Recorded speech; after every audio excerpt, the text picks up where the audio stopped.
ડભોઈ નગરમાં આવેલી સહયોગ શાક માર્કેટ પાસે આજે ગમખ્વાર અકસ્માત સર્જાતા અહેસાસ થયો હતો। શાકભાજી ખરીદવા આવેલા એક ઇકો કારના ચાલકે કાર પરનો કાબુ ગુમાવી દેતા કાર સીધી તળાવમાં ખાબકી હતી। જોકે સ્થાનિક લોકોની તત્પરતા અને સમય સૂચકતાના કારણે કાર ચાલકને હેમખેમ બહાર કાઢી લેવામાં એક મોટી હોનારત ટળી હતી।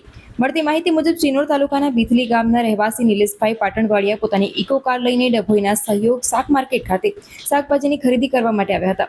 માર્કેટના ફૂટપાથ નજીક કાર પાર્ક કરતી વખતે અચાનક જ વળાંક લેતી વખતે સ્ટીયરિંગ પરથી કાબુ ગુમાવ્યો હતો। કાબુ ગુમાવતા જ ઇકો કાર તળાવના કિનારા તરફ ધસી ગઈ હતી અને જોતામાં જ ઊંડા પાણીમાં ખાબકી ગઈ હતી। સ્થાનિકો બન્યા દેવદૂત। કાર તળાવમાં ખાબકતા જ આસપાસના શાકભાજી વિક્રેતાઓ અને ખરીદી કરવા આવેલા ગ્રાહકોમાં ભારે નાસભાગ અને બૂમાબૂમ મચી હતી। ઘટનાની ગંભીરતા સમજી સ્થાનિક યુવાનો અને વેપારીઓએ જરાય સમય ગુમાવ્યા વિના તળાવ તરફ દોટ મૂકી હતી। સ્થાનિકોએ તાત્કાલિક બચાવ કામગીરી શરૂ કરી પાણીમાં ડૂબી રહેલી કારમાંથી ચાલક નિલેશભાઈને સલામત બહાર કાઢ્યા હતા। સમયસર મદદ મળી જતા નિલેશભાઈનો આબાદ બચાવ થયો હતો અને તેમને સ્થાનિકોનો આભાર માન્યો હતો। તળાવ ફરતી રેલિંગ ન હોવાથી અકસ્માત બાદ સ્થાનિક રહીશો અને વેપારીઓમાં તંત્ર સામે ભારે નારાજગી જોવા મળી રહી છે। લોકોનો આરોપ છે કે સહયોગ શાક માર્કેટ જેવા વ્યસ્ત વિસ્તારમાં ફૂટપાથની બિલકુલ નજીક તળાવ આવેલું હોવા છતાં પણ ત્યાં સુરક્ષા માટે કોઈ રેલિંગ કે પ્રોટેક્શન વોલ બનાવવામાં આવી નથી।